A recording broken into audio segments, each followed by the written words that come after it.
Lovely. So there's the first mistake. That is not Green Goddess. It is LZ1. It hadn't been named. And I believe that that's a hand tinted. Well, it's obviously hand tinted. They didn't have colour in 1925, really. And Henry Greenley sitting on the engine. And I believe some of the background's been painted out. But it's mainly Romney and R&ER, but there's a few other bits and pieces as well. So the Paxman story started at Paxman's, obviously, with River Esk, and there's Henry Greenley on the right. Yeah, that's better. Right, here we go. Right, so there's Esk in 1923. I'm sure many of you will know that. I will assume that you all have a middling amount of knowledge of both our railways. If there's anything you want to know, please do ask. So this is the earliest blueprint we found of what became number one. And down at the bottom, by the way, notice it's got a Great Northern tender. That only took another 80 odd years to get one of them. But down the bottom, there's always been a bit of controversy as to who actually ordered the loco. And there it clearly says for Count Louis Zaborowski with a Y, which I've never seen before, and Captain J.P. Howie. And it's dated, I can just make out, June 24, and signed by Henry Greenley. That was quite a nice find. So 1925, there's LZ1 being built, and quite an amazing shot. One of the weird things that the Romney locos had, I assume you can see my pointer, is that the fire-hold doors were originally on a reverse ratchet. So handle down, shut the door, and it drove through two cogwheels, and handle up, opened the door. It was very weird. Well, if you go and look on Willem Beck, you'll find Martin's nicked and incorporated it on all the German engines. Amazing, amazing. I don't think I'd cope too well with that. Also on the right-hand side, it's got an air brake handle, because the first two were air braked originally. Here's a better view of it.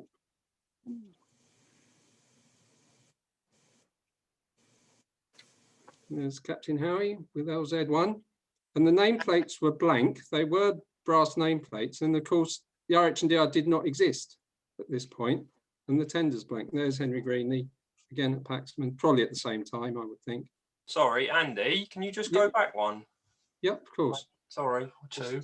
Or the one with on the back head with all the pressure gauges. Yep. Yeah, it's all right. Because there's a lot of, well, you know, normally you've got 3 on an engine, haven't you? And they've got, looks like 5. Yeah, well, they are pressure gauges, yeah. Boiler pressure, steam chest pressure, reservoir, and brake pipe. Yeah. The other thing, we can't find any pipage work, and that's not the correct phrase, is for steam heating on the tenders. I've never seen a photo. The Clayton Pullmans definitely had steam heating, and we've got lots of pictures of the pipes on them, but nothing on the engines. And it's very odd. Anyway, so Howie and Greenley. And there's Captain Howie seated on the wagon as Goddess has been. Sorry, I said Goddess then. I'll keep to Goddess just because it's easier. Right, and he's supervising the engine about to be unloaded at Ravenglass. So, Andy, can I ask a question? Yeah, go on. What colour do you think the driving wheels were? Green. But no lining. It doesn't look like it, does it, Simon? No, on that previous one at Ben's Garage, there's always been debate on whether they're black or green. Yeah. But you think green. Thank you. Well, not that my opinion is any more than anyone else's, but unloading it does look a bit precarious. Just a little bit.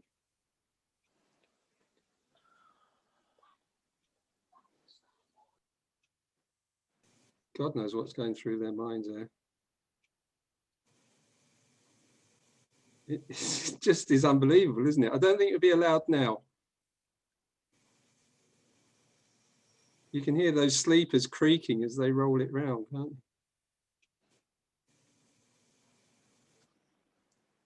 Hit the space bar. You've got to press it on. Yeah. And are they just Nice holding? Great Eastern wagon from Colchester too. Yeah. Are they just holding the engine up by a bit of chain there, or is that crane doing anything? I can see there is a chain coming down, but No, I don't think the chain's connected. Deep breaths, everyone. So I've got to mention that these pictures come from a variety of sources, and I just haven't had time to put all the names of the credits on, I'm afraid. That's a relatively famous shot, I think. Henry Greenley on the right there.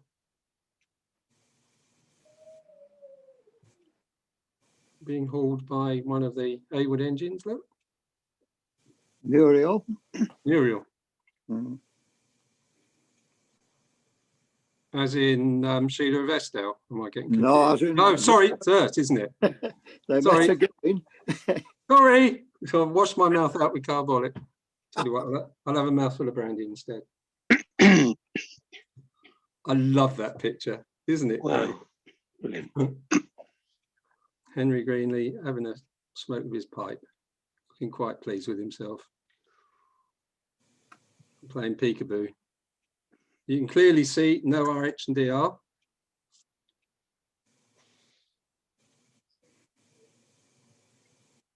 And again, that's the original version of the colour one we saw at the beginning.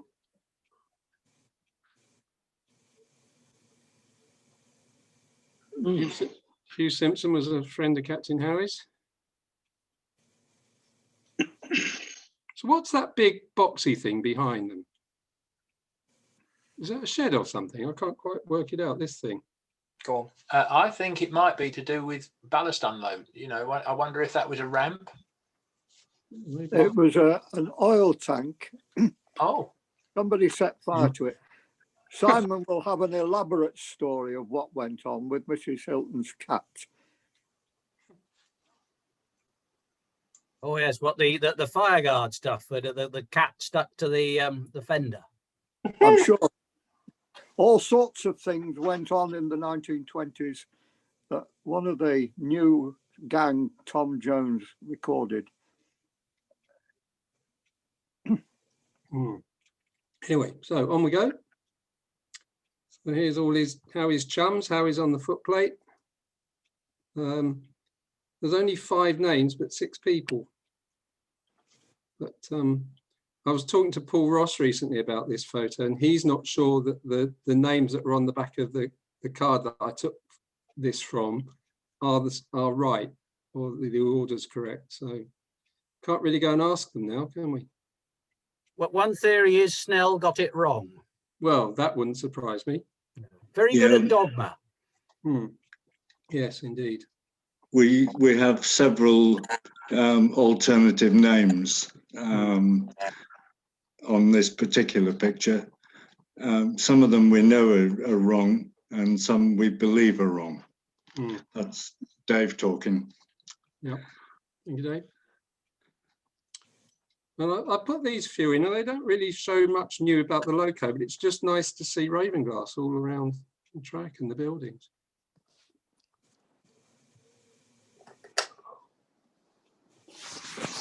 This is June 1925, by the way.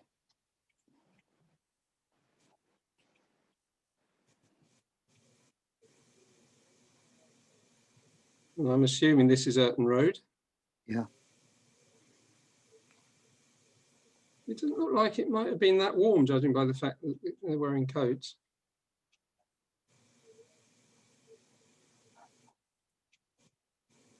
And they're doing a big shunt here. Say that carefully. How many of those wagons still exist, do you think? Oh, yes. Quite a few. And the carriage, And the carriage. the little 4-wheel carriage, one of those. That one, yeah, brilliant. Fascinating, isn't it? And the platform's still from 3-foot gauge height.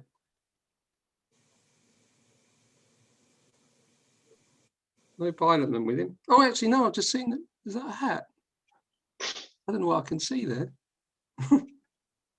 Oh. Yeah, there's at least 2 photos with different firemen, but we don't know who either of them are. We believe one was Terence Holder. Maybe. Yep. The other one was probably Peter.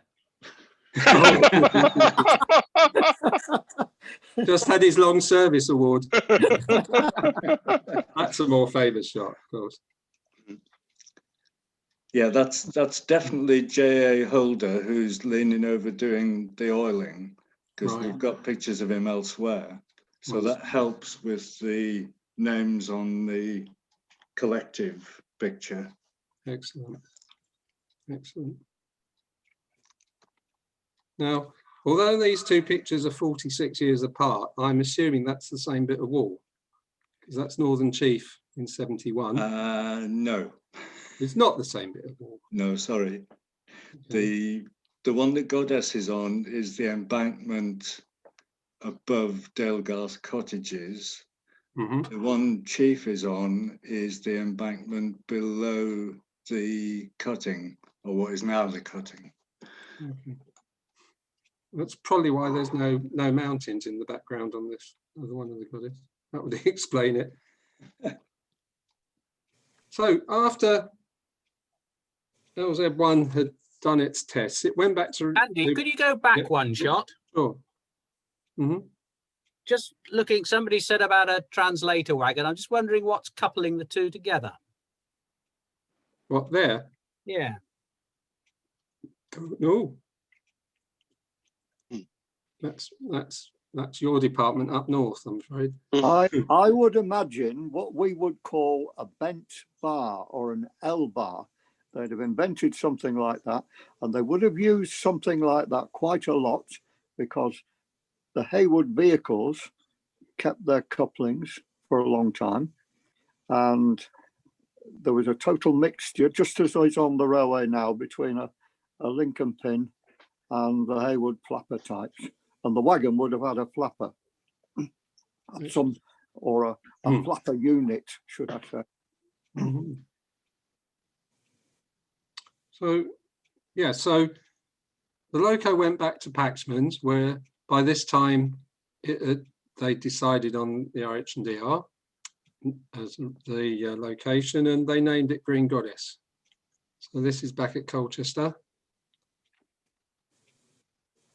2 shots of it. Now the delivery note says that it was delivered with number 2, Northern Chief, but I haven't found any pictures of that. And then this picture we got colorized, and look at the little girl there in the fur coat. Great picture. So that is Bin's garage. New Romney station is here. So this building must have succumbed, and whatever that was going on there, I don't quite know what it is, because we can't relate it to any other buildings that were there once the station was built. But for our nonagenarians event for the 90th birthday of 1 and 2, we had it colorized.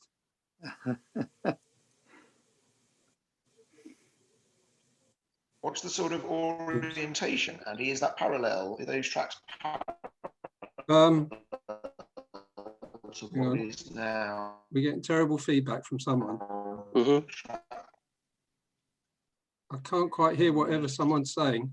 This is, so if you imagine the photographer is standing in the avenue, New Romney Station clock tower is just off to the left.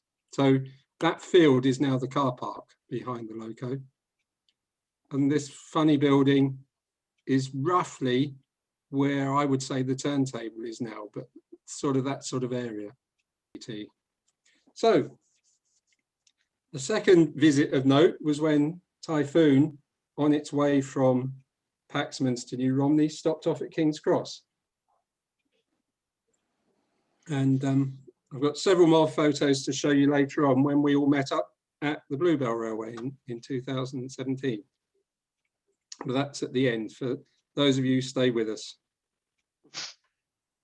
So the next engine to arrive at New Romney was Dunrobin, which was owned by the Duke of Sutherland, who was an Eton chum of Howie's, and he died quite young in the late 40s. And eventually the loco and one of 2 saloon coaches was bought by Captain Howie. And here it is. It came down from Scotland, partly under its own steam and partly in freight trains. It arrived in New Romney in 1950. And there's Councillor Wiles, the Mayor of New Romney. You see him a fair amount in the reopening ceremonies after the war. And going across the level crossing at New Romney Station, which was always an RH&DR railway. It was never Southern Railway. But, everyone turned out to see it.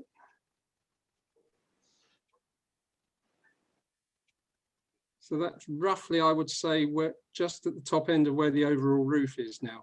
Note there's a 15-inch gauge track down the middle of it too. And number 9, Winston Churchill on the left. Oh, there's the mayor again.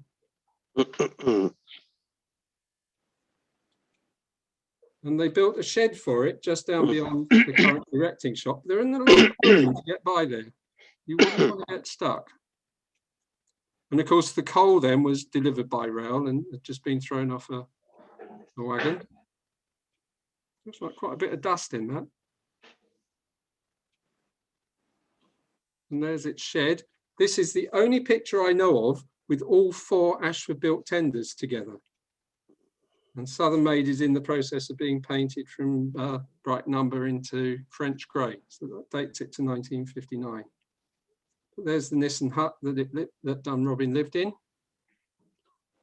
Oops. And that's what's left, well, was left of the wall about 15 years ago. A lot more of it's gone.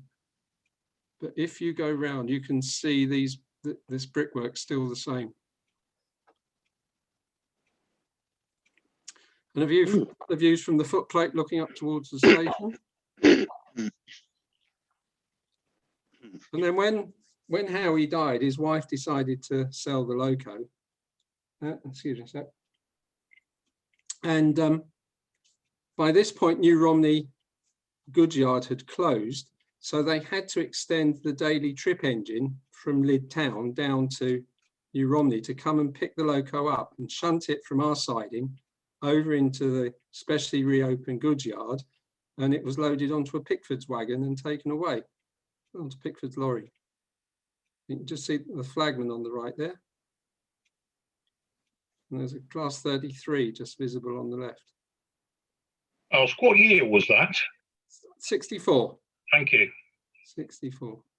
I remember seeing it there as a very young child, and I'm just trying to sort of put the years together. So, yeah. But that's from quite a rough newspaper cutting, unfortunately. So I didn't say it earlier, but obviously the nature of these pictures, they do vary a lot in quality. This is a George Barlow shot. Pretty perfect, as you'd imagine. Although he's cut the front buffer off, it was something he always used to tell me off for.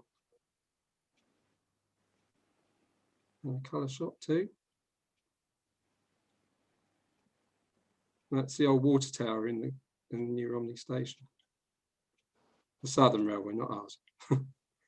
And there's the coach. We believe this is at somewhere up in the northeast. What's that place called, people? Beamish. Sorry? Beamish. Beamish, of course it is. That's it. Beamish. Yeah, the loco's shrunk. I haven't got any pictures of it back in the UK because, of course, it went to Canada, much to the distress of the Duke of Sutherland's family. And eventually it came back about 10 years ago, I think it was now. Yeah, something like that. Anyway, on to Royal Anchor. That was the first 15-inch gauge loco, which visited the railway in 1957. And here it is at home. It was built by a chap called Charles Lane of Liphook in Hampshire. And Royal Anchor is the name of the pub, I believe. It is. And even there, look, he's got the doors open. And when it came to Romney, again, another rather precarious looking operation. There's Bob Hobbs on the right there.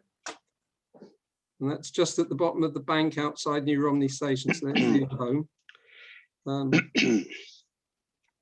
They look like metal sleepers to me.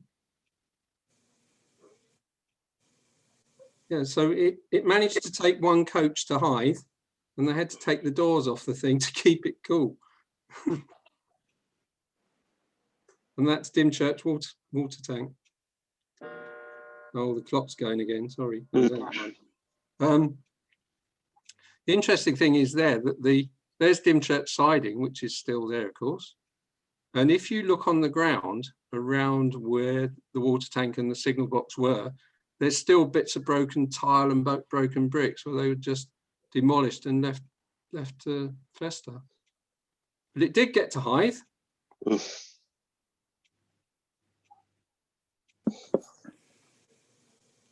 then, of course, it went to Ravenglass. So what the timescale was, I don't know. Well, that's the blue livery that it got painted in about 66, 67. Mm-hmm. So it's been there a bit.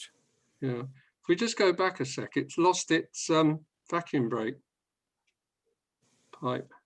Because Charles Lane built it for Romney, even though I don't believe how he commissioned him to do it. He just did it because he wanted to. And then now we get onto the steam. So Sutton Fly was the first steam engine to visit the Romney, and that was in the first weekend of June in '59. There is the Green Goddess. I've tried in this talk to use the not so famous pictures. Hercules.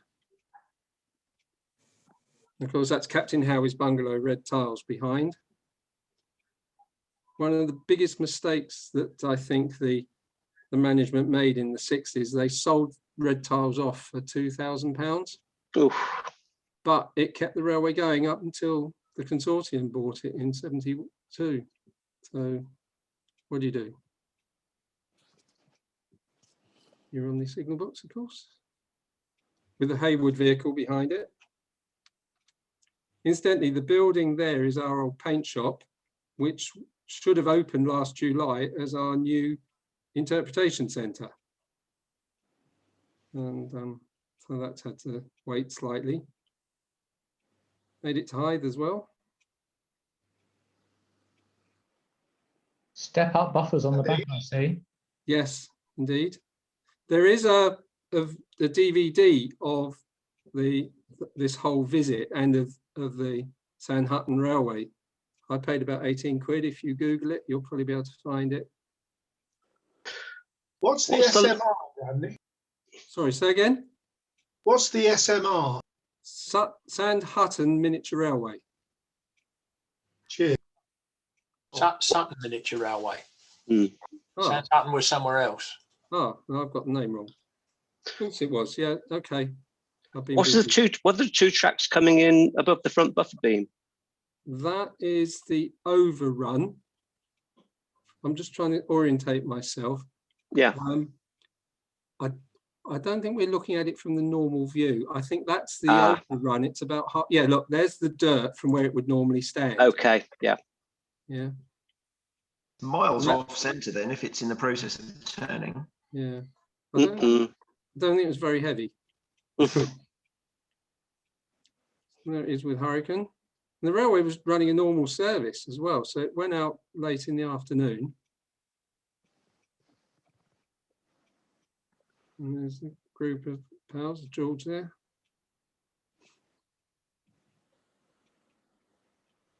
Made it to Dungeness. Looks a rather precarious place for George to sit as the pilotman. I suppose if it was good enough for Gresley. With a grey Southern Maid.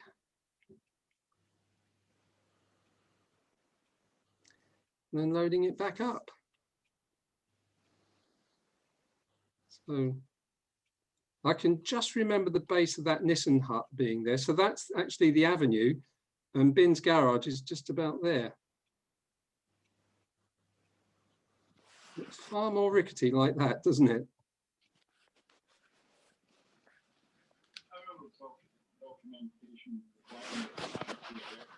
Is someone talking, or is it just background noise? There's Captain Howie, look.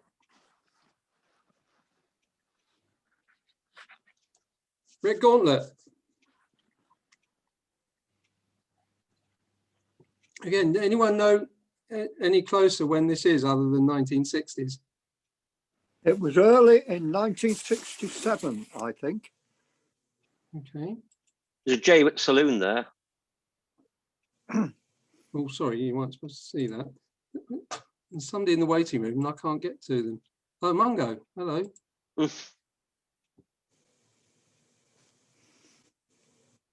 Lovely colour in that, isn't it?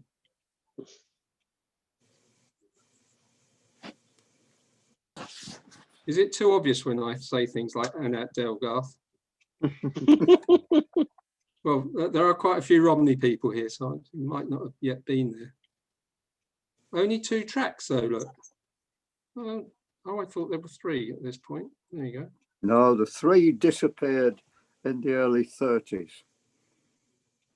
But note the wall behind is in pristine condition. There were 2 attempts to extend the railway, inadvertent ones. Yeah. Didn't you have to knock a bit out when Black Prince visited as well? Oh, no, we not. Black Prince's wall is on the left of the picture. Right. There was a cast concrete wall that got removed to let Black Prince round. On the left, the north side of the tracks. Now you're assuming I know which is north. Is that north? Sorry, north is, we're looking due south. Oh, okay. That's confusing me. Well, now. sorry. No, Sorry, east. I've got lots. East is to the left. North is behind the cameraman. You'll learn the road one day. Yeah. Well, you stop there. That's the secret. Oh, now that's interesting. It's only got 1 headlight. I'm just going to go back and see the other one. Doesn't? Yeah. By the time it came to Romney, it had 2. And it always reminded me of something, and then I remembered what it was. Do you remember the old Wonder Smash adverts? I think it's the orientation of those eyes that done it, and the colour. Now, it was owned by Mr. Jaycott, who owned a number of other wagons and vehicles. And there it is on high turntable, the brake van. That's the Haywood 4-wheel flat that's now got a 4-seater 4-wheel wagon that's now got a roof. Not sure what that is. There's Richard Batten with the Simplex.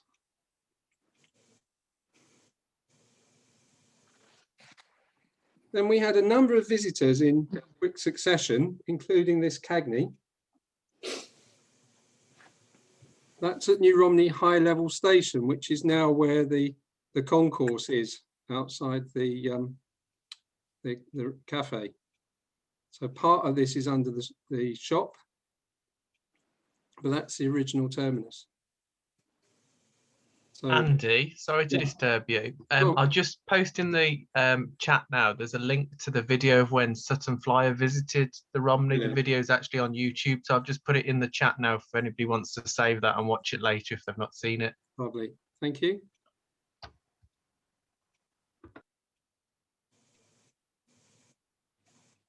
Quite a tiny little beast. To think that it runs on the same track as all our other locos. Nice comparison shot with Northern Chief.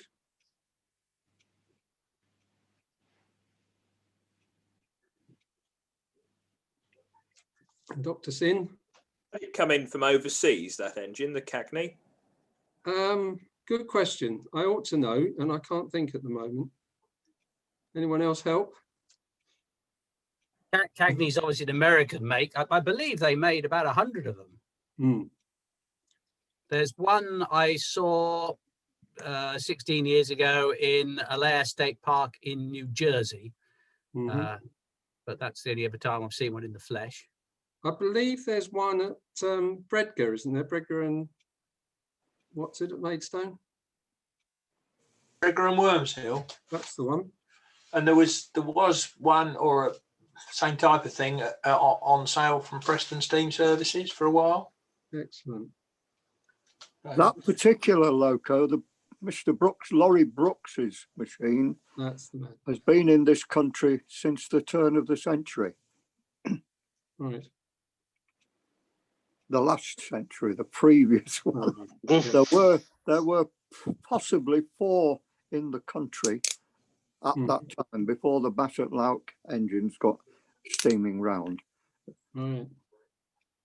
And the interesting thing, of course, is the location of that whistle. I'll just go back. That when you blow that, it's just going to fill your face up, isn't it?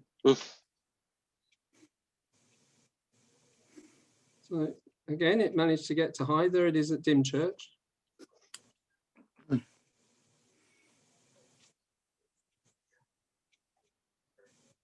No wonder they've all got blooming flying goggles on. Yeah, yeah. Not Bobby Jones on the right there, is it? It could well be. I was going to say. It does look a bit like it, doesn't it? Johnny Wotton, I think. Yeah. George. Yeah. I don't recognise any other faces. Yeah, that's definitely Bobby, isn't it? On the brand new Collins Bridge. And quite by chance, I was on a cruise in Cuba, and we went on an excursion to a mining museum, and there's a loco there. And I thought, I recognise that. And there was absolutely nothing about what it was. There were no, not even in Spanish, there were no cards or anything. And I couldn't make myself understood to the people in the museum to ask them any details. It's a shame, but it looked to be in fairly good nick. Then we move on to Terrikel, Dutchman, which stayed at the railway for a couple of years, and I can see there's Prince Charles in the background. No worries about that fitting under the bridge. George and Johnny again. Alongside Typhoon. Nice view of the cab and the valve gear.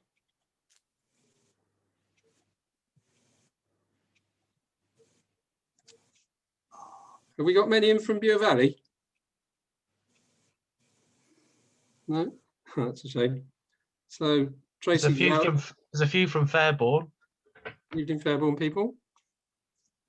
So that's where we saw the other engine just now, looking the other way. So that's the clock tower up there and the front office. And that's where the public loos are, just so you can get your bearings. And of course, at this point, it was an internal combustion engine. A few views of it around New Romney. On shed side with the Royal Saloon.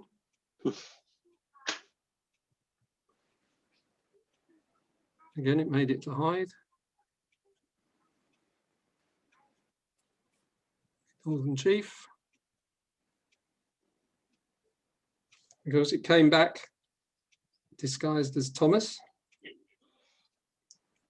I think this would have been in the mid-noughties when the Bug was being overhauled, because the Bug normally, or maybe not actually, no, I'm getting my Santa specials mixed up with me Thomas events.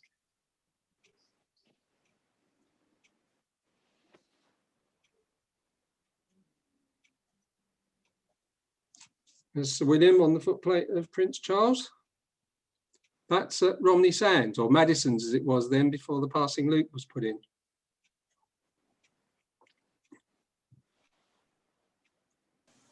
Alongside the Goddess. So they would be standing roughly where the turntable is now.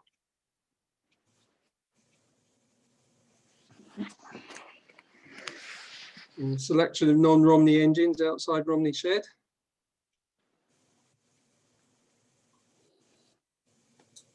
I've just noticed how tiny the front bogie wheels are on the Cagney. What sort of speed they'll be going round at, and don't say the same speed as the rest of the engine. Quite a lineup. So the next time a Romney engine visited you was in 71. And if you remember, well, you might know at the time the Romney was in a pretty desperate financial state, and there was some worries that if Chief went up to Ravenglass, it might not come back again. But it went up there because you wanted to test an engine to see I think whether a 6-coupled engine would work for you and whether superheating would be worthwhile. And if any of you want to elaborate on that for our audience. Is it not the size of the wheels? Yeah, the size of the driving wheels, a 6-coupled rather than an 8-coupled, and whether superheating would be worthwhile. At this point, they were just coming to build the Northern Rock, as it ended up. And the prospect then was a 262 tank engine, because it was intended initially to run to Muncaster Castle on a extension that had been given planning permission. But as you say, the interest was to see whether superheating was viable and a reasonable saving. And in practice, we adopted the 6-coupled wheels, the regulator, the springing, and ignored the superheating. Do you think that was the right decision with hindsight? Yes. I mean, superheating saves water and obviously fuel, but what should we say? I mean, your engines on our line, and particularly with the long superheater elements in, are like sports cars. I think the biggest problem would actually have been in handling them in slippery rail conditions. Yeah. And that's still an issue if you get a superheat engine. Of course. Doesn't matter how clever you are. No. Well, funny enough, that Cyril Carter then, he taught Andy, I was going to say it, Cyril. Yeah, he taught me that on a wet day, open the regulator with the reverser in mid-gear, and then to gradually wind it forward till it starts going, and then keep your hand, well, obviously all Romney drivers are taught that, to keep your hand on the reverser and not the regulator. Yeah, and when we've had them as our locos, you know, these last few years when we were grateful to have them for long periods, that's what you had to do, no sanders. Yeah, yeah. And of course, the sand dome on the 2 Canadian engines makes a good place to put a tea bag in when you're showing off. So that'll be ready by Dymchurch. Now, this is interesting. The tender, that bogie looks like it's dropped off. Because one of the wheels came loose on the axle, didn't it, and had to be repaired quite hurriedly.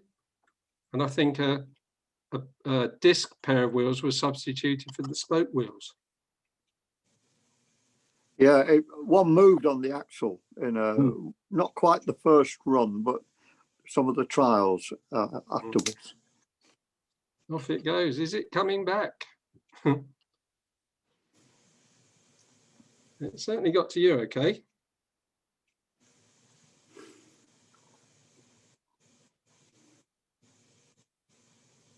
A rather different scene today, isn't it?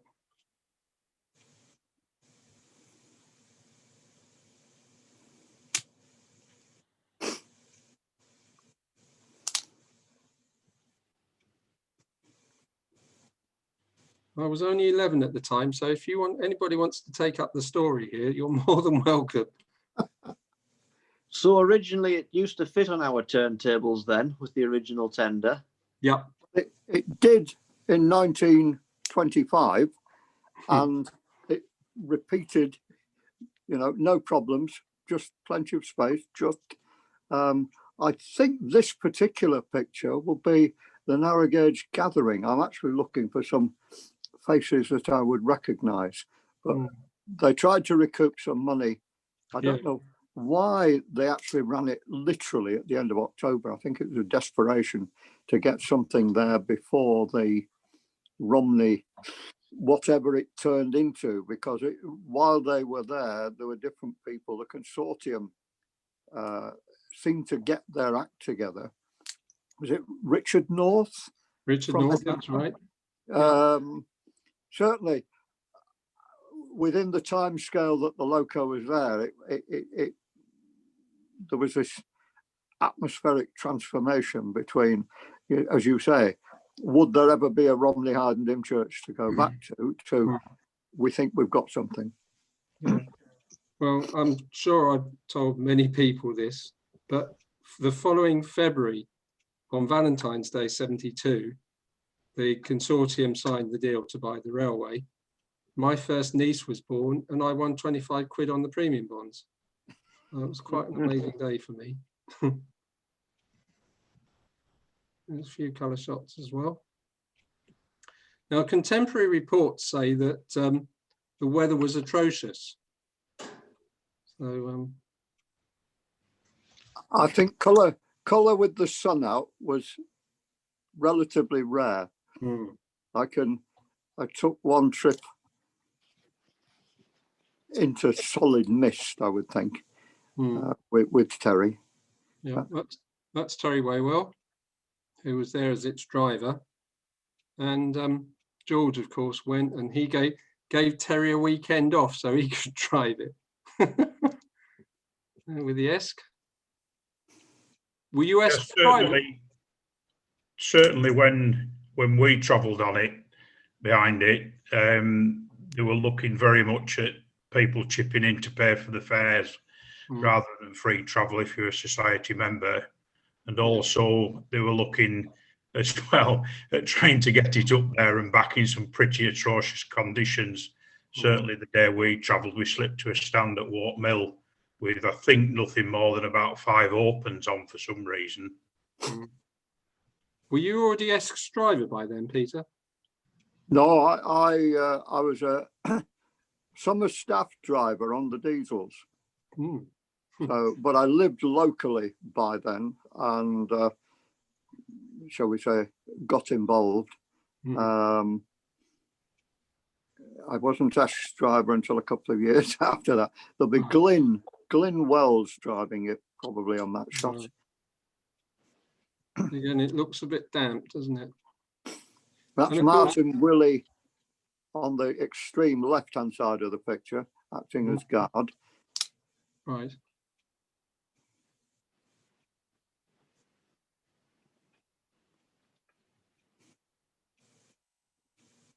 And it's only early November, but there's snow on the tops.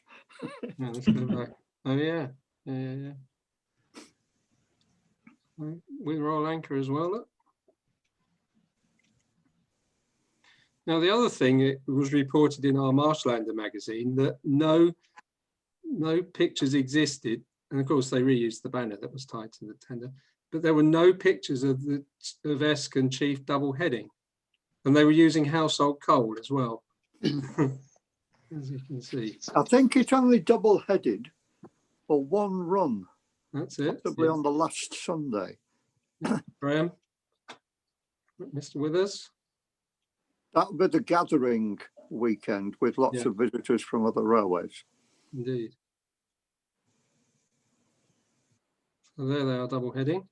Yeah. So would Chief have been able to work the brakes, or would it have they all been brakes? Brakes? There weren't any. Only between 9:30 and 10. Yeah.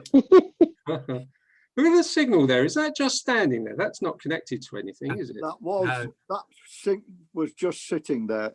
Eventually, it was put somewhere. I think in the carriage shed. That one. Yeah. Because the engine release signal is just to the left above it on the other end of the bridge. I like that. Brakes. Have you ever seen the Blackadder where Tom Baker is the legless sea captain with no legs? And they say to him, well, what about the crew? He said, crew? Opinions divided on whether you need a crew or not. All the other captains think you do. I think you don't. There you go.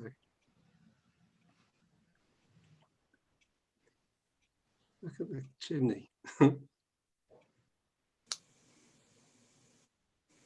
I mean, in those days, Ravenglass machines burnt coke. We could tell you stories about that till the cows come home. And why they provided this household coal for the loco.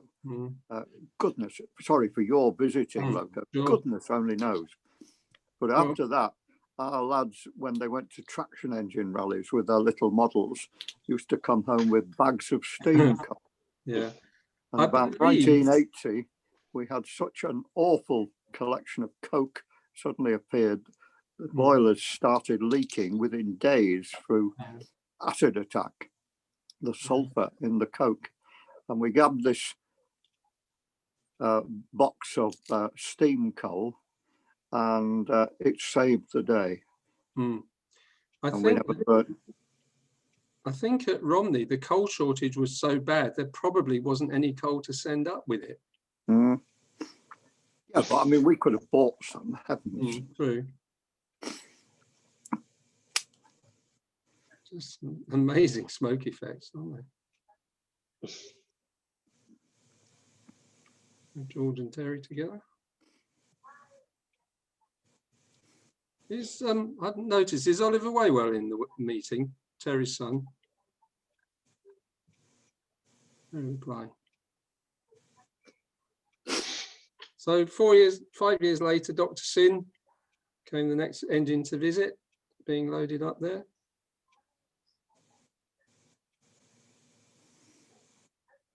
Mr. Batten, Mr. Crowhurst, I think. Laurie Hicks, that gentleman. And they reused the banner, but just painted out Northern Chief and put Dr. Sin on it. That was actually Larry Skinner. Sorry, I meant Larry. Sorry. Yeah.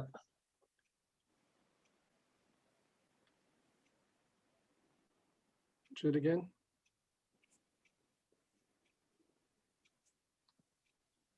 Off it went. Then looks pretty atrocious weather. I'm loading it. Mr. Phantom, hooray! And Mr. Withers. Phantom with hair.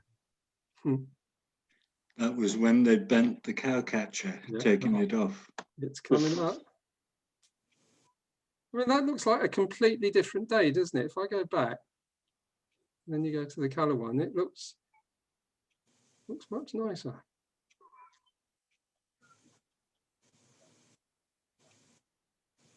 I think the look on his face says it all.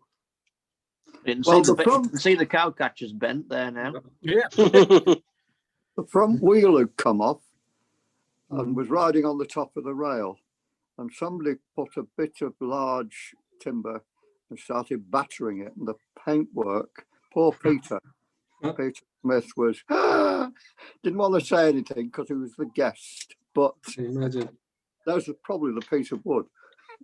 Yeah. So are any of these people still with us? The guy with the finger, yeah, is was a serious scientist in the atomic world somewhere in California. Not involved anymore. I think from a distance. From a distance, yeah. And of course, Sin went up to Delgarth and back on light engine just to make sure it would go, but it came back tender first. Was that previous shot of it passing Mirthwaite? Might side, is it? Oh, hang on. That one. Might side? Oh, I don't know. It's not. Unfortunately, a lot of them don't have any detail on. And my knowledge of your line isn't as good as yours. Wasn't sure if it was the siding at Mirthwaite in the foreground. Oh, maybe. Possibly. Of course, we always run with tailboards on, unlike you.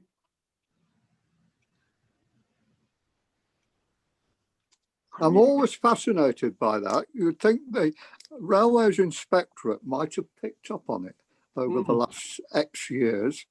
And nobody's ever wanted us to have a train complete board or anything. Yeah.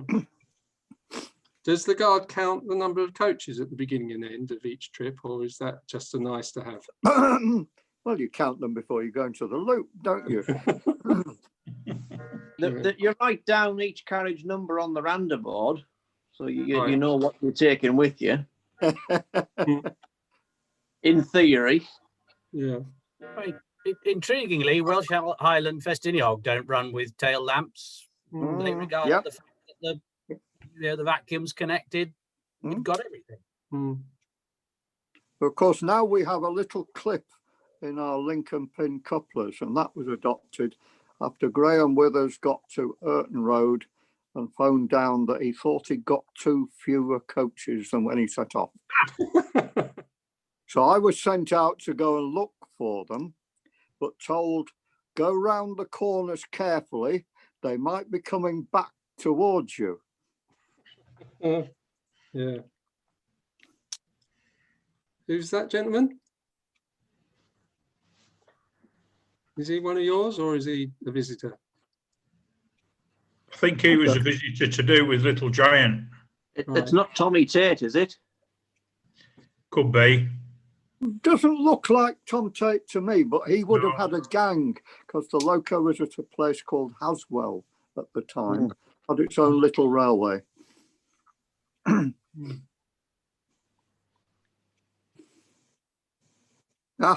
David Black.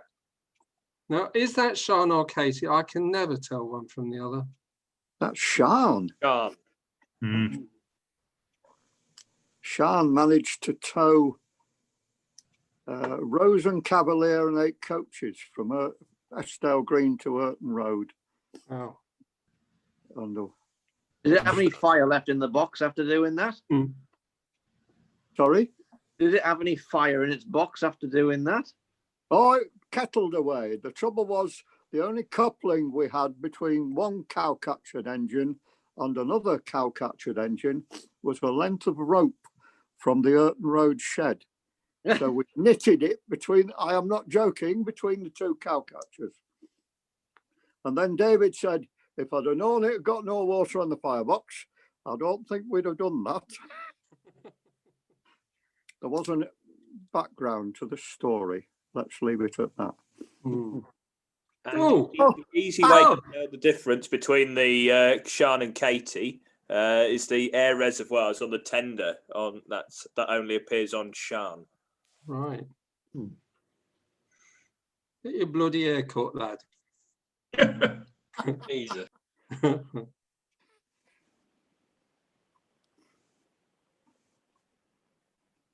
Oh. Don't know what's going on there. Were they going up for the cavalcade or something? Do you think? Yes.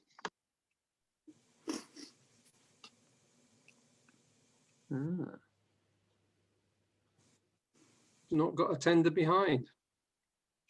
Well, we just adopted that strange business of uncouple the engine. Our Cyril was the pilot man with it that day. Yeah. And of course, Dr. Sin, or number 10, is the only engine that I know of to have broken away from its tender. And there's some pictures of it in the ballast at Dungeness.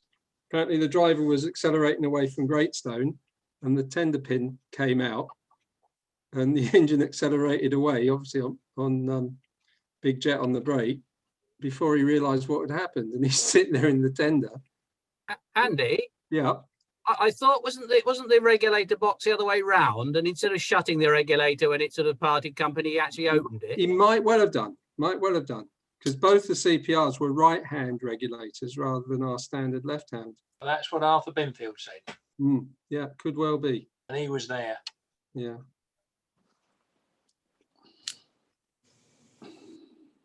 That's interesting, because Yorkshire Engine Company built them, so the last thing they would have seen would have been River-esque. So presumably that's what they copied. Yeah.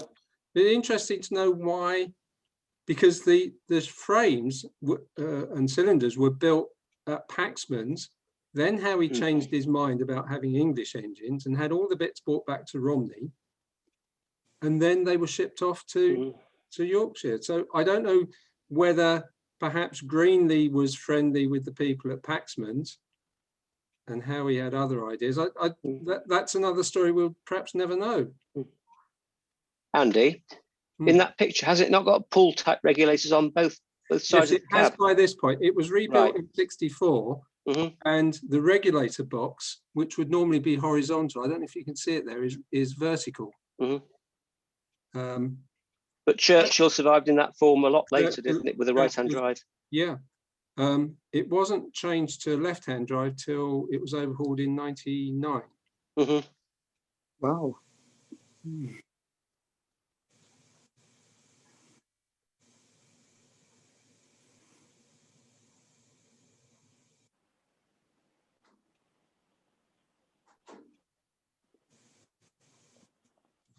There's the cable cable.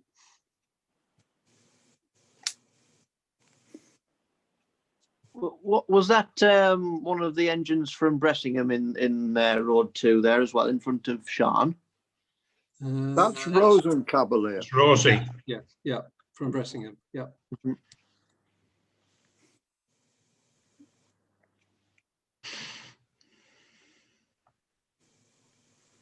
was Northern Rock. I just noticed. Is that Northern Rock? Or am I getting confused? Yeah. No, it is. Yeah. It's the only one with square windows, isn't it? It's like your version of the Comet. That was meant to be funny. I hope I haven't offended anyone. Let's count Louis.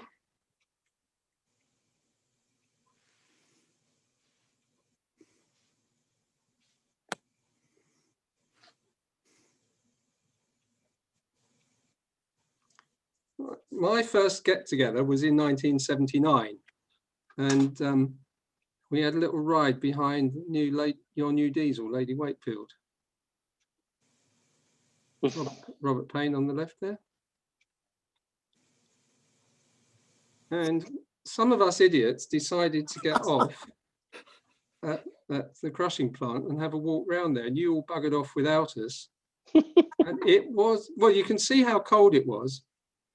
And I think somebody made great play of the fact that the sun never shines there from, is it October to February or March or something? Pretty what, yeah. Yeah. You can see how cold it was. God knows what was in my mind, 20-year-old idiot. Only young once, Andy. Yeah. Wonder I survived, really. And there she is at Romney.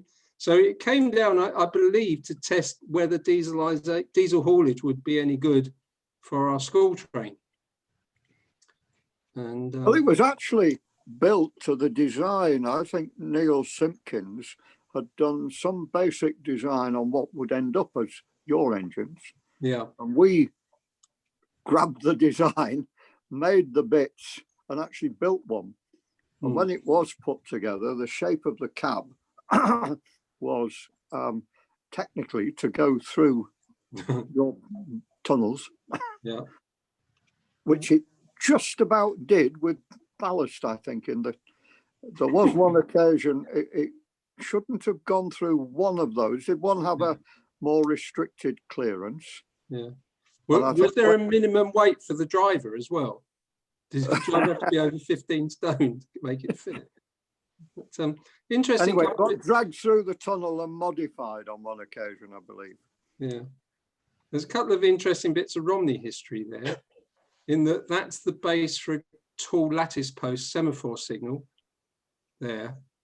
And I forgot about it one day, and I was hanging on in the guards van, about to jump out and go straight up to the booking office, and I caught my right knee on that concrete post and woke up lying backwards in the guards van. So Andy, when are you going to write all the things I've done accidents that I've been involved in? As if. Yeah. By the way, if anyone can see my picture, there's my finger that I broke on my last visit, and my cracked head. Hang on, where's my camera? I remember you coming into the mess room downstairs at Dalegarth after you'd slipped on the stepping stones. That was the event. It was interesting. I was more worried about my head bleeding. I didn't even realise at that point I'd broken my finger. But, anyway, and also just going back to the proper story, there's the backing board for when the down starter was there. The sighting board, I mean, not backing board. Yeah, another gauging test. That's at Prince of Wales. And with the full school train, I counted once, there's 20 coaches there behind it.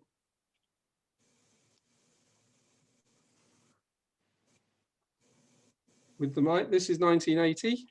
Mighty mite. Mighty mite. George and Peter. No. You're on the wrong engines, boys. I got told there was some gala event and it was, we haven't got enough drivers. Will you drive this one? Yeah. Ron should have been on with George on the red engine. Presumably George rostered himself as pilotman on the line. He was still at work by then, of course.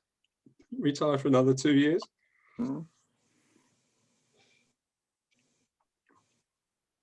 That's it. It's not Ron, is it? Oh, that's Sid. Is that Ron on the no? That's Brian Boreham on the left. That's Ian Tony. Smith. Right. I think certainly Brian Boreham. And of course, up until 1983, we still had these up and over doors to the shed, which meant the simplex was too wide to go in there to shunt locos. So you had to put barrier wagons in between. Otherwise, you'd have taken one of these uprights out.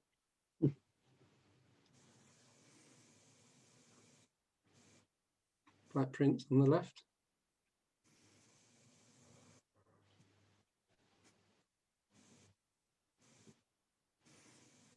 I want that whistle off that engine if ever it comes up for sale or there's a spare spanner lying around. So this was our steam and vintage vehicle weekend. There were two. John Bryce organised one in 79 and one in 80. I think there was one in 81. You might well be right. I didn't say there wasn't. I just said there. Yeah, I think you're right. I think 81 was the wet one. Yes, I think so. Yeah. You can see how close the old gents' loo was to the track. There's the remains of the old signal box just there. And of course, when they eventually demolished the gents, which had been shut for about 20 years, that was what was holding up this long canopy. And we had a storm in October 83 and the whole thing blew down. There's your little blue engine. Wasn't that the following year? That's the 81. Oh, is it? Oh, okay. That's my mistake then. In fact, I don't think the engine is still Prince Charles at this point then, is it? Has it been renamed? Oh. That's later than 80, Andy, because Okay. the electric turntable's in. Oh, of course it is, yes. Of course it is. Well spotted, Pike. So it's at least 87 then. Although it's been electrified, so it might not be 87, it might be 88 or later. Yeah. It's a little bit earlier. That is the 81 shot. Right. They wouldn't allow us to drive up and down on the main line, but we could shunt up and down in the siding. So we would give footplate rides and we took donations in a hat and it took about 5 or 6 of us out to an Italian restaurant and paid the wine bill. Wonderful, wonderful. You're back on Sonolda there. That's Peter Wilson on the bug. Are you with us, Peter? It's too many names for me to go through to see if he's here. He's still involved with us.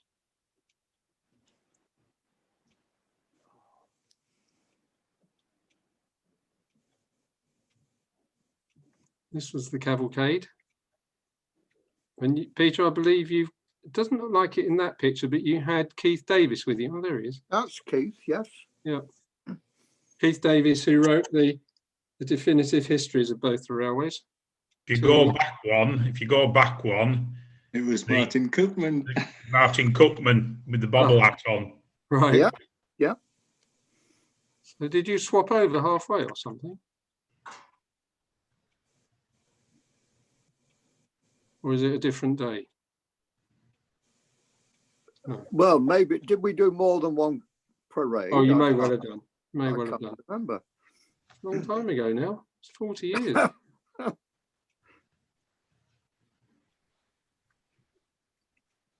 Funny enough, on Facebook the other day, a picture of the remains of that turntable appeared.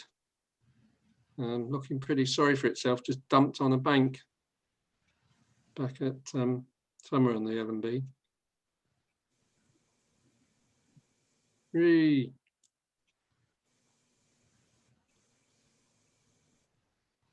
You see, it's the days where there's the story behind this platform goes that when they built the passing loop, next one along, John Snell persuaded Madison's to camp to build the platform for us. And knowing what a notoriously bad payer Snell was, Snell had said to them, we'll go halves with you on the cost of the concrete. And knowing that Snell wouldn't have paid up, they only built half a platform. And it was another couple of years after this before JBS actually had the rest of the platform laid. But look, it's been extended to put a sign in to say the station name. And you made it to Dungeness. And you took water at the old water tank, and I believe that the bag split and soaked JBS, but that's only a vicious rumour. On to Sheila. Interesting that it was built with buffers. And they're cleaned there. Mm. You can date the picture on when the buffers were ever cleaned. Yeah.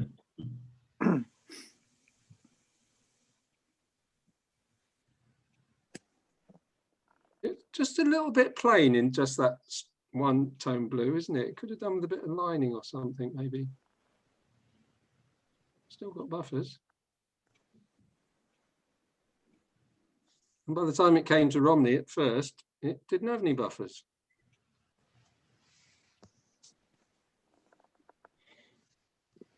Where the old fuel point was.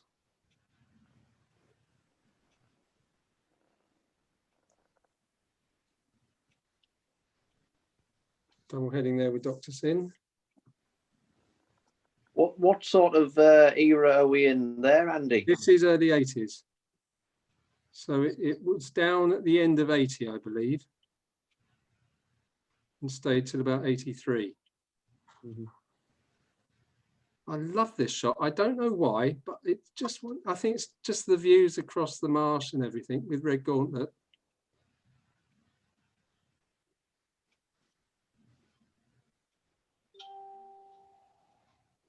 And there it is with the yet more new order coming in with number 12.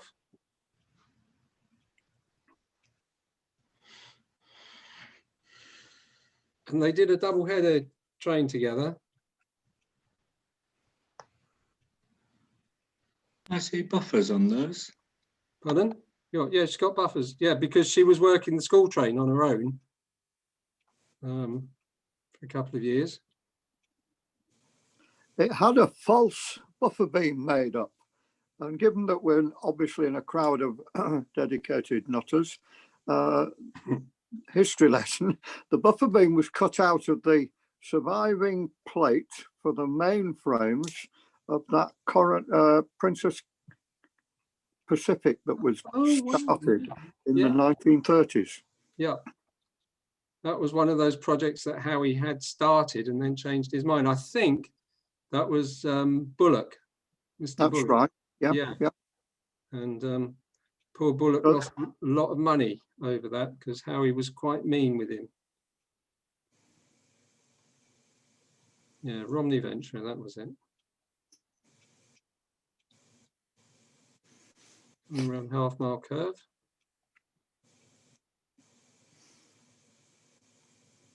It's now Romney for number 15. Did you know that? I don't know if you want it back. It's just a reference on the radio.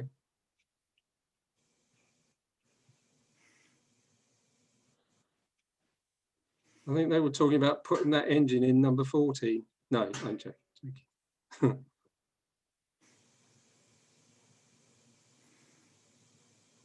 probably shouldn't be showing you the condition that it's in, should I really? Never mind. So on to Hurricane at Ravenglass in 81. So this was, I have it in the back of my head that it's a centenary of something in 81. Do you remember, Peter? Well, we were about to take things to the National Railway Museum to an exhibition, which was notionally the centenary of Sir Arthur Hayward opening his railway at Duffield Bank. Right. And the excuse was things came to Ravenglass because we had a 21st anniversary of the Preservation Society to celebrate. Mm-hmm. So Hurricane was the chosen loco from Romney. And as you can see, it was quite a wet weekend.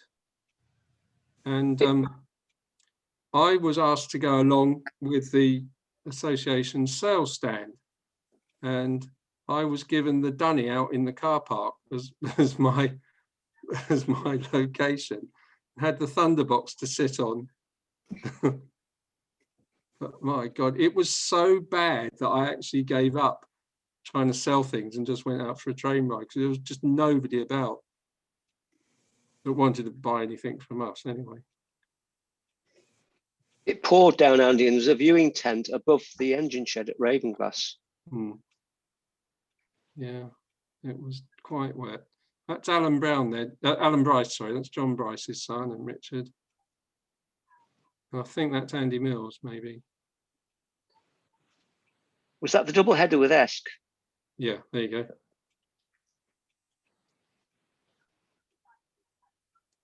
But at least the rails were washed nice and dry, so she was making some quite spirited runs.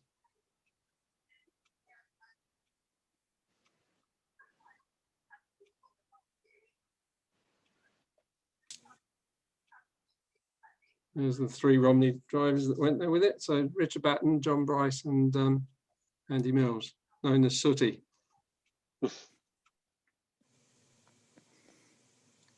And as Peter was saying earlier, Bert and Hurricane then went on to the NRM.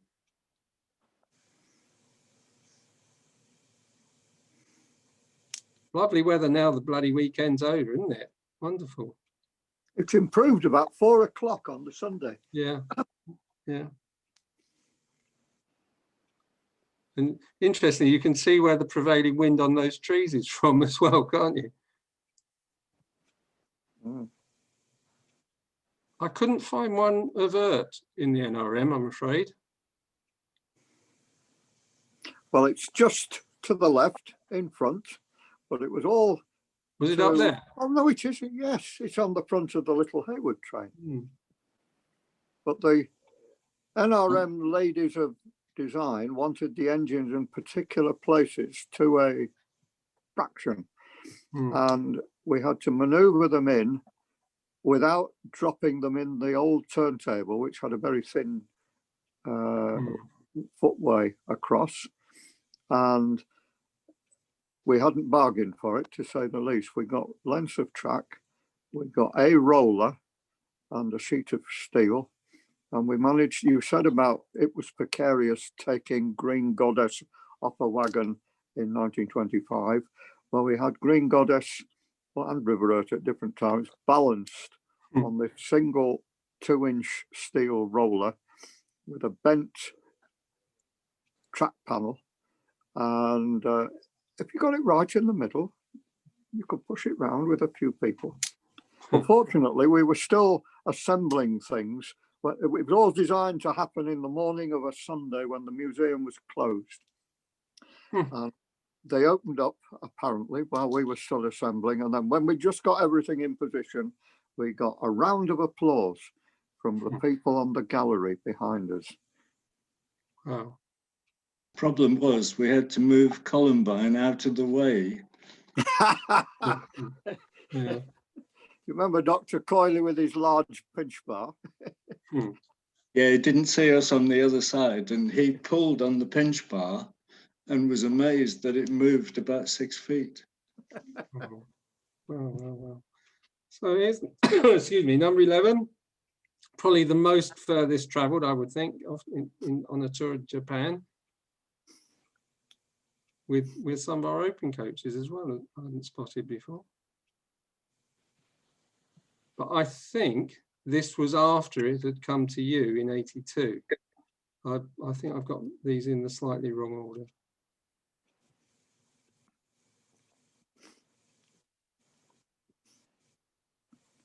And a group of us went up to visit you, and a little ride behind it, and we bought Kentish Mountain Express headboard with us. That Tony driving, by the look of it, Tony Crowhurst. Tony. Brett Rogers sat up there because it had come from overhaul in Birmingham. That's right. Direct to us. Yeah. Hell of a running intern. Look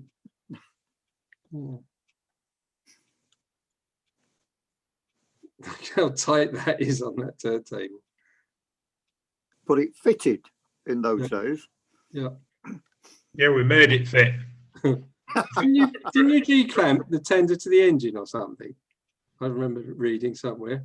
No, what we did eventually, when it came in 1990, was we did a few runs round and we were pinching it backwards and forwards to make it turn. And what we did was we took the locking nut off the thread, nipped it up a couple of turns each time we turned it until we got it to the point that we could turn the engine and still be confident that the whole thing wasn't too tight.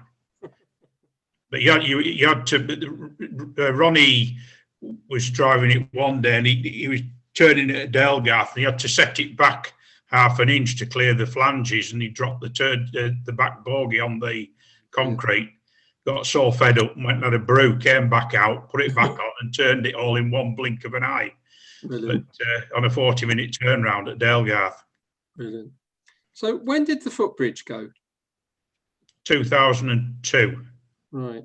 I think. Was it not needed or had it decayed? A long story, but it was the only way we could remodel the station. It's now with David Buck that has Mayflower. Right. It's his private garden railway. Brilliant. Well, there it is with the Kentish Mountain Express headboard. She certainly seems to suit your railway, doesn't she? Well, it'd be very interesting to find the superheat version of it. Yeah.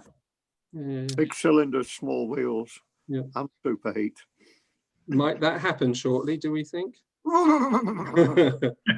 You might think that. I couldn't possibly comment. That was my little arty photo. Lovely.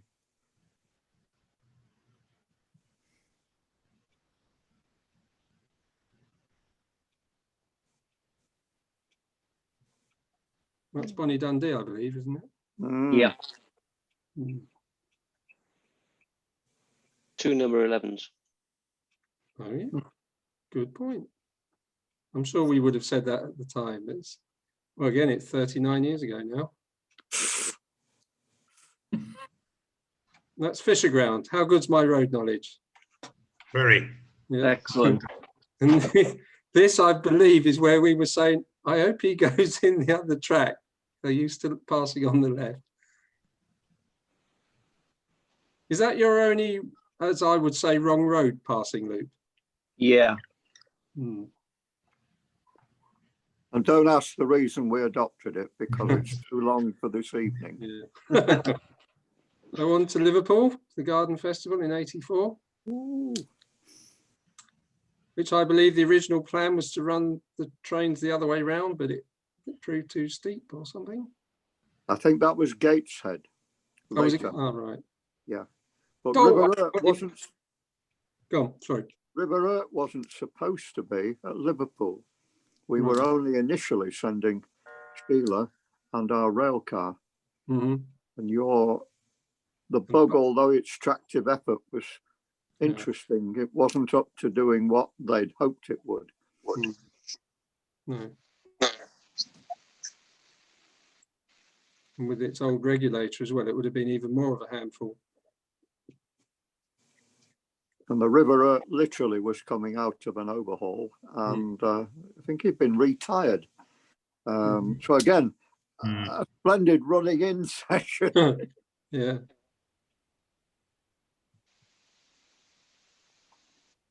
I didn't put a picture of it in, but I actually met Wurzel Gummidge while I was there on my trip. Oh. Of course, I'm a big Doctor Who fan, and it was John Pertwee. Yeah. Am I right in thinking the site is now sort of a derelict at Liverpool? I heard it was a housing estate. I think a bit of both. It was certainly derelict for a while. It was a tragedy. It should have stayed. But I don't think Richard Batten was very impressed with the standard of their drivers. I should imagine you guys weren't much either. And of course, they wanted a red engine, and we didn't want to send either of our two red engines. So Simpson, being very long in the tooth at the time, got a quick coat of red paint over some of the black.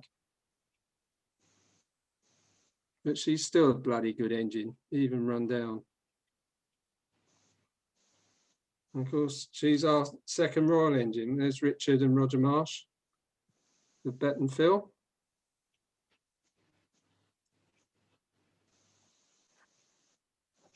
Richard told me that he was so self-conscious there, and he actually asked Roger to go with him on the footplate in case he didn't, so just to stop him from doing anything silly. So I'm sure he wouldn't have done. But hey, there's the rail car. But I thought I had a picture of the rail car in service somewhere, but do you think I could find it? With our archives now grown to 38,000 photos, I don't always manage to find things first time. I'll send you one, Andy. Yes, please.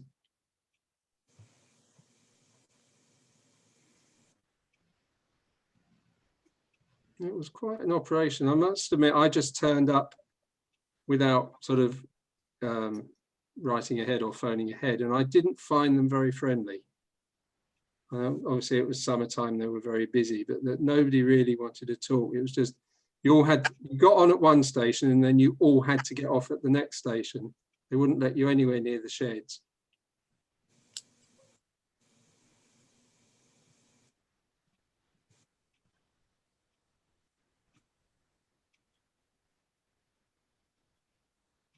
And the Goddess went up in 85.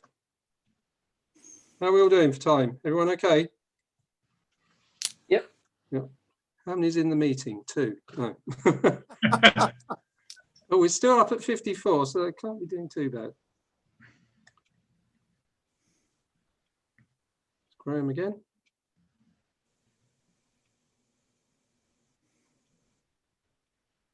So is that the first time Goddess had came back since it? Yeah. Yes. So initially came this off? it's the 60th anniversary. That's the significance of it going in 85. Right. On one of the early runs, I was piloting and we stopped at the green. I think it might even have been at one of its passing out turns. We stopped at the green and an old gentleman came wandering up with a stick, and he stood by the engine. An old gentleman of Eskdale who used to walk round every morning, and we used to wave at him. And he'd started on the railway as a guard in 1916, February 1916, and he was chattering away about this engine because he'd seen it before. And when we drove off, I said to Richard, you never guess the last time he saw this was 60 years ago. Wow, wonderful. It was Uncle Bert Thompson. He was telling us some story about, I don't know, somebody caught their pocket in the door getting on and off and dropped some money on the ground, so they called it scatter cash. Now, whether that's actually true or not, I've no idea, but... Wonderful, wonderful. And of course, came back to Romney with the Esk.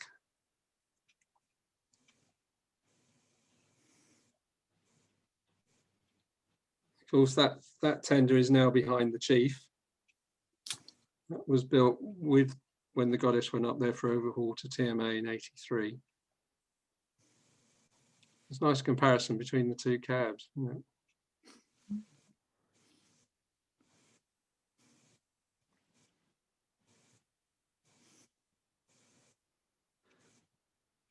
Looks like our Brian Wiley on the left there. And Peter Wilson up the top.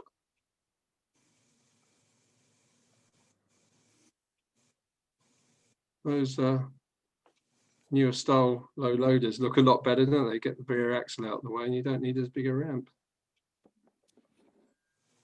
I'm sure there's a technical name for that.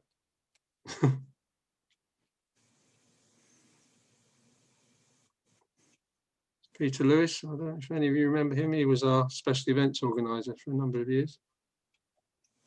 Still hear from him from time to time. And the back of the model exhibition, all with its old original windows boarded up before the cladding went on.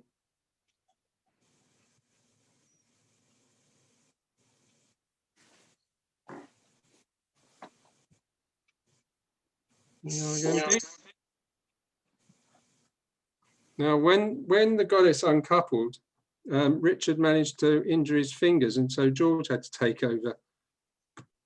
So this is now, we're 3 years after he retired. I think he was on the footplate with Richard anyway.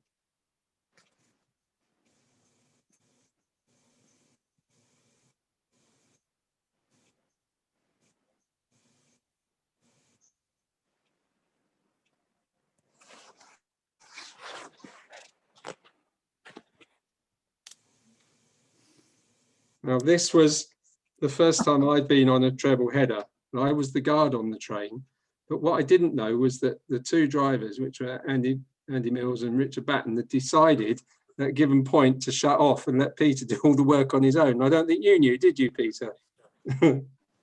We went through the Warren, and the exhaust out of the Esk was coming, you know, straight up. And I looked round, and the exhaust out of the other two engines was just hanging limp with the vacuum ejector, you know what I mean? And there's a big grin on Sutty's face and a little wave from Richard. Yeah. And I sat down, and George was the pilotman, firing, you see. I said, it's a put-up job, theatre, lad. Theatre. We won't be doing this again. Just enjoy it. So we pulled them all. We did get some assistance from the Prince of Wales. It was a bit sort of stiff, wiggling its way through the Prince of Wales. But between the two, I would say we did 10, 12 mile an hour constant, 27 carriages, 2 engines. Was this the same occasion when you came apart from the train after slowing down? No, that was another visit. Yeah. That was in October '95. Yeah. There, that's Southern Maid with you there.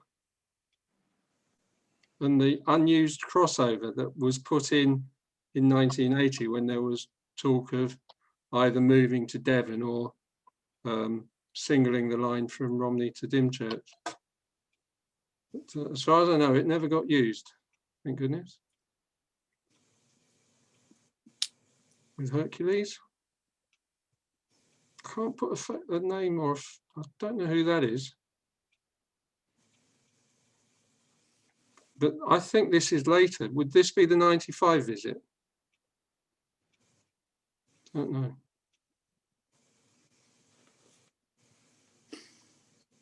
That looks like 95. Yeah. It's a headboard, isn't it? Of course, that's, yeah, they were the repeat. Yeah.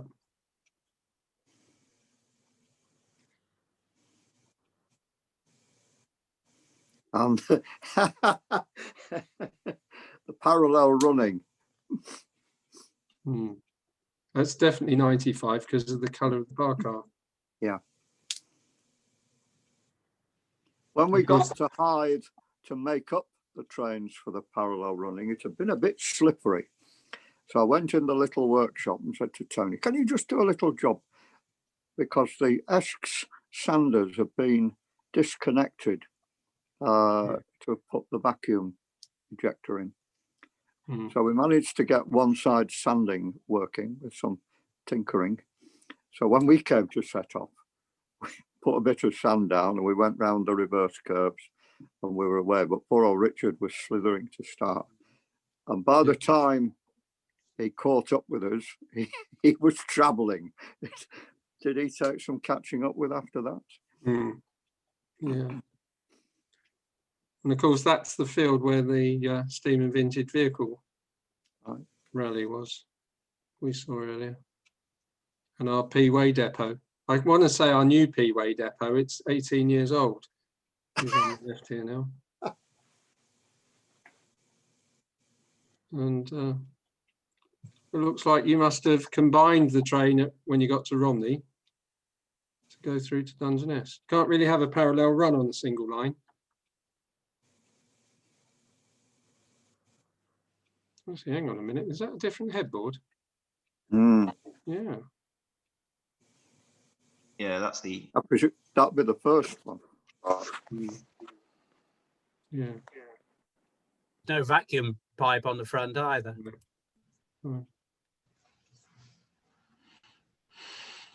you had it in steam to load it back up? It blew off on the motorway. There's not many trains that can say that. They had put water in going down the 1020, whatever. Wonderful. So Herky came to you in 86?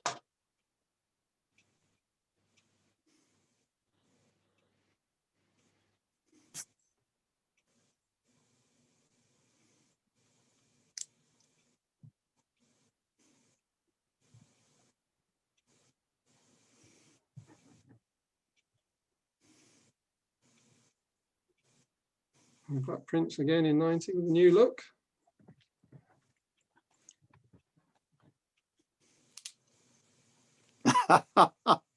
George. Impressive beard. You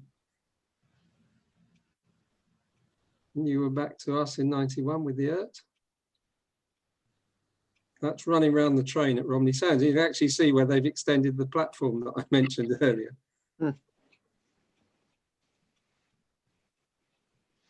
Presumably you've terminated at Romney Sands and run round. No idea what for. It might, if you were working a timetable train, it might have been the evening as required B train. Right, yeah. That only won't be on Romney if, well, as required, as it says on the tin. Sun's in the wrong place for that, Andy. Ah, well spotted, Pike. That's my idea blown out the window. Then I don't know. You might. I wasn't there for that one, unfortunately. I recall reading in the magazine that it was on a running in after some repairs to Romney Sands. Okay. Well, what actually happened was the Saturday we were due to do the association special. So we took the stock.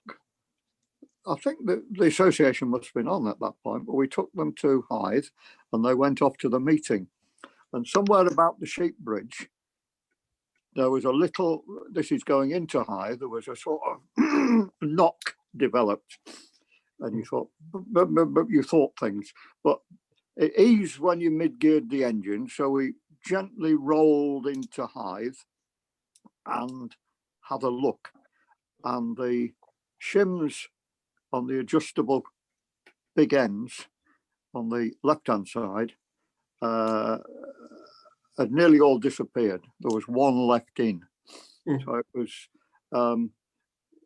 send somebody out to somewhere before the sheep bridge and see what you can find. You're looking for some of these.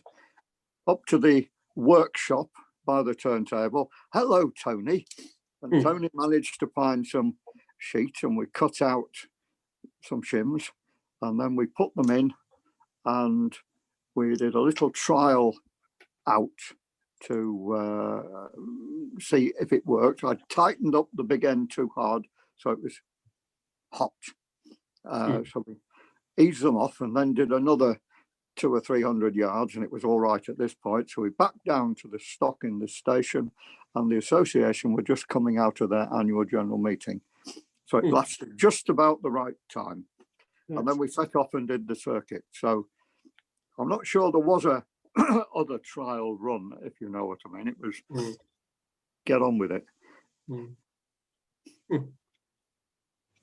And thanks to Tony. He actually put a visiting card. If you may see a picture of the left-hand side, and there was a tie wrap plastic thing with his visiting card for his engineering business stuck on. And that travelled round for the rest of the weekend, I think. The back, I can't find anything for 92 or 93. I may well have missed them. As I say, this has all been put together rather hurriedly, but I've done my best. Derek, what's the engine behind them? I don't recognise that at all. Spirited Adventure. That's in the Forest of Dean at Perry Grove. Right.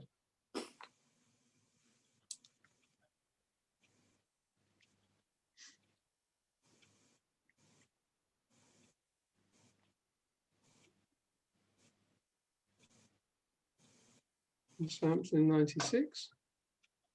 Of course, S came to Romney in 95.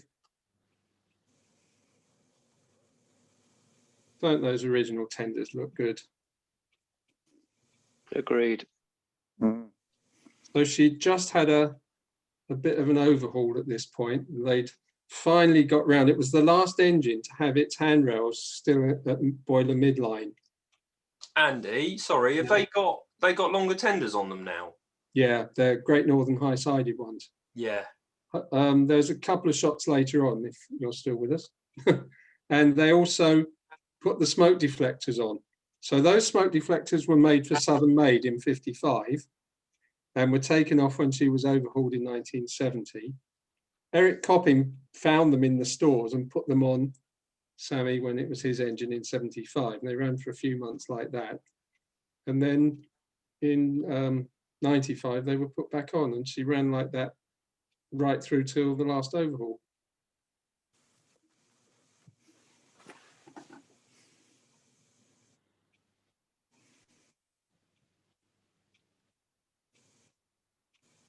I do quite like seeing engines on turntables, you know.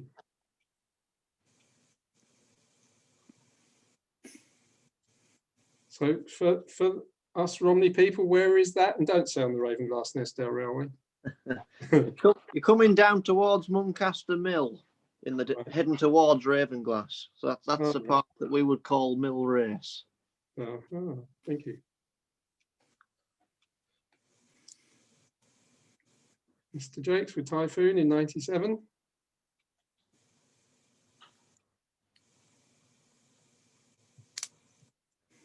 So Typhoon would have been pretty long in the tooth at this point.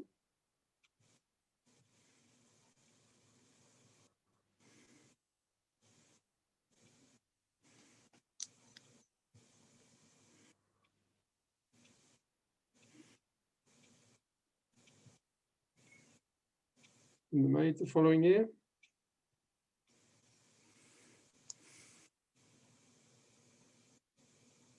That tender's now in my back garden. Well, the body is. It's my coal store, my log burner store. It leaks like a sieve. At least that keeps the wood dry. It all drains out through the bottom.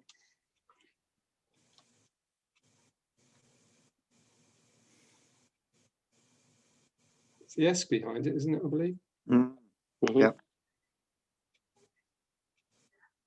Churchill in 2000. We're a good way through now, by the way. Don't worry, it won't be that much longer.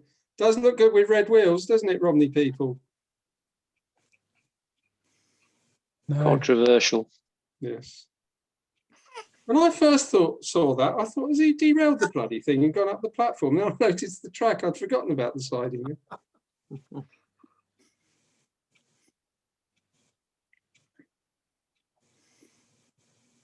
It's a nice shot, isn't it? I think that bit of red on the tank just kind of brings the picture up a little bit. Has that all been relayed now? Mm. Or- Yeah, and cleared on the right-hand side. Mhm. Well, I was intended to come and visit you in 2020, but things happened, didn't they? So for a couple of years, we had St Egwin. I mentioned earlier on about Roxham Broad coming to replace the bug while it was being overhauled, but it was actually St Egwin. It's owned by Steve Bell. That's in the siding at Dymchurch. And one of the turns I had, I was on the bug working shuttles with it. We just thought for a laugh, let's see if they'll both fit on the turntable together. And they did. But we did shuttles from Romney Sands up to the Warren and back. And then we actually properly double-headed and went right through to Hythe later in the day. Because the bug had vacuum, I had the brake. Oh no, sorry, St Egwin had brakes as well. I'm losing it, I think. One event I was very proud to be involved with, and I know Steve's in the meeting, so thank you for these photos, Steve Town. No worries, Andy. Yeah, so Flying Scotsman was visiting the Bluebell in 2017, and we managed to get Typhoon there too. I said at the beginning of the talk, if we had time, I'd show you these. And we had fun moving the engine over, because that isn't where the engine was actually on display, Typhoon, later on. It was way too close to the track anyway there. And Roger, are you still here, Mr. Munn? Hello, Rod? No, oh, yes, he is. I can see you moving. Yeah. We were a bit like the Marx Brothers film, moving bits of track forward and backwards to the engine and rolling it. No, stop. And trying to curve the engine along pieces of straight track. But, yeah, it was very moving to have Sir William there as well, of course, who's technically owned them both over the years. That's a fabulous picture. Mm-hmm. Shame about those smoke deflectors, though, isn't it? We took ours off and put a wheel back on instead of the two handles on the smoke box door.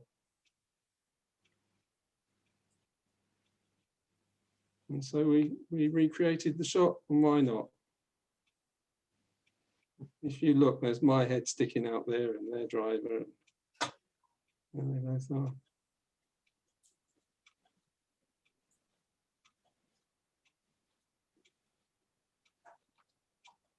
So we've moved the engine over a bit now. And so I've got four Gresley Pacifics in there. And funny enough, that's my engine Spitfire, which is 3.5 inch gauge. That was built in 1934. And it turned out that was the newest engine, because this one, I think, was 9.5 or 10 inch gauge. Built, I think it came over from Australia, and that was built in 31.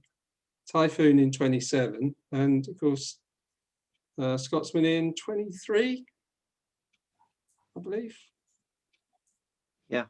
Yeah. And there's the group of us. Mr. Town on the right. Did you have that on timer then, or did somebody else take it, Steve? Oh, I can't possibly remember. I think somebody else might have pressed it for me. And that's TV presenter Tim Dunn, and Chris and Roger Munn, myself, Laura and Tim, Laura Jakes, Tim Godden, and Kim and his son, whose name escapes me at the moment, who I know very well, I just can't think of it. Harry, Kim and Harry Richardson, that's it, and Mr. Town. So the next few mainly come from Roger Munn, and were quickly downloaded and turned into slides yesterday. So how many 15 inch gauge engines have been on the seafront at Blackpool? Well, probably Little Giant. Really? Yeah, 1905, just round the corner. Well, a bit further down the seafront. Yeah. That's how it was travelling. Where is it? Inside.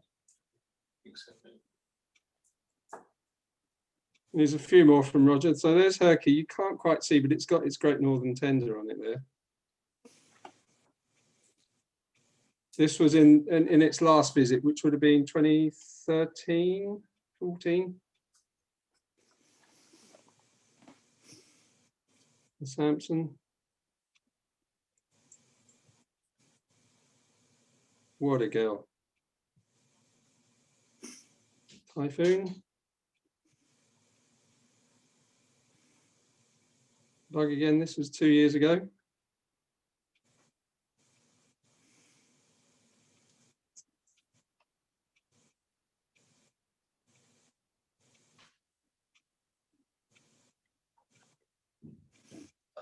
I must admit, Roger, when I first saw that picture, I thought that was you. I didn't realise it was your son. Well, Chris is there. Give us away, Chris. You just see him. There you go. Yeah. Hello, is. Chris. Hello. Nice to see you. Well, I can't see you, but nice to hear you. Yeah, it's not too far back.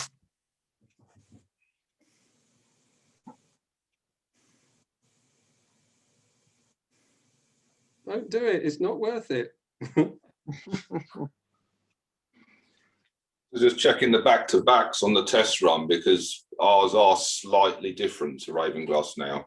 It was Mr. King had a look at the measurements and there was a bit of a face, and so this being a sharp bit, we stopped just to make sure it wasn't sitting up on the flanges, if you like.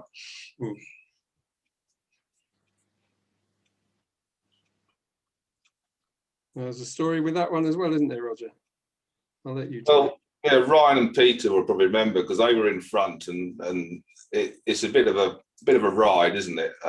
It was when you opened up and from your one, and I was sort of sitting back thinking, well, you know where you're going, and I think Anna was my pilot person, and we were just sort of chatting away, and then next I think a fire iron went past the cab, and I looked up, and you two were sort of like a couple of Thunderbirds puppets in front of me, hanging on for dear life. But yeah, and then we realised that maybe you need to check the speed a little bit. But yeah, it's a nice run out. Bone shaker is an understatement. And didn't you say that was the only tender engine to have gone in the siding, Rog? At that time, I was told yes, it was, because obviously that was quite a new sidings at the time. So I don't know if anything's gone in there since, but I don't think we've had any steam engines in there since then. Right. Other than Katie. And of course, came back with Will and Beck, and was it 11:30 at night you unloaded it, Rog?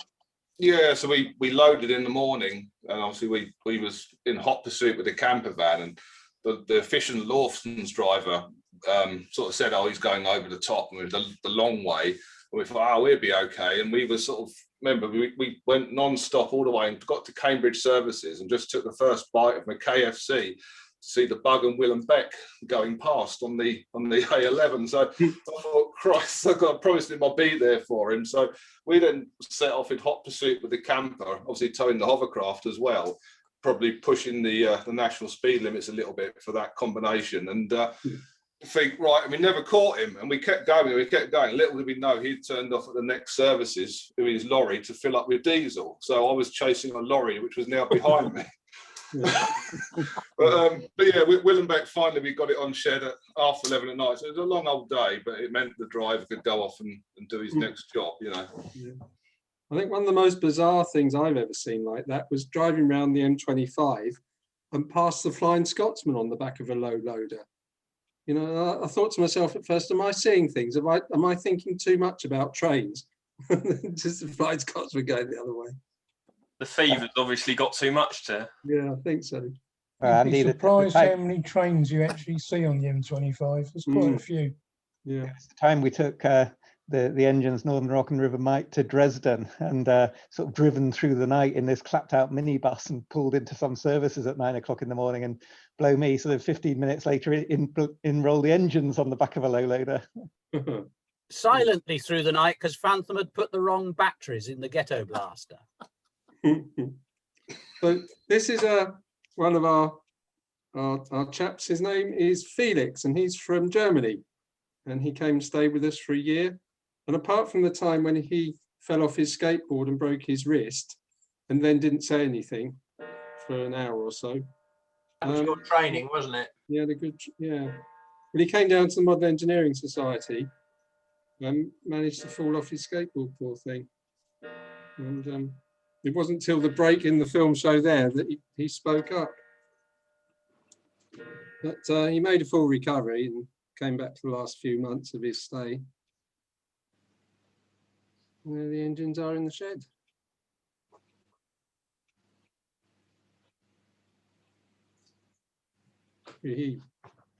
So on Dr. Sin, you can see the vertical regulator box there. The mechanism goes across to that bar, and then there's 2 regulator handles.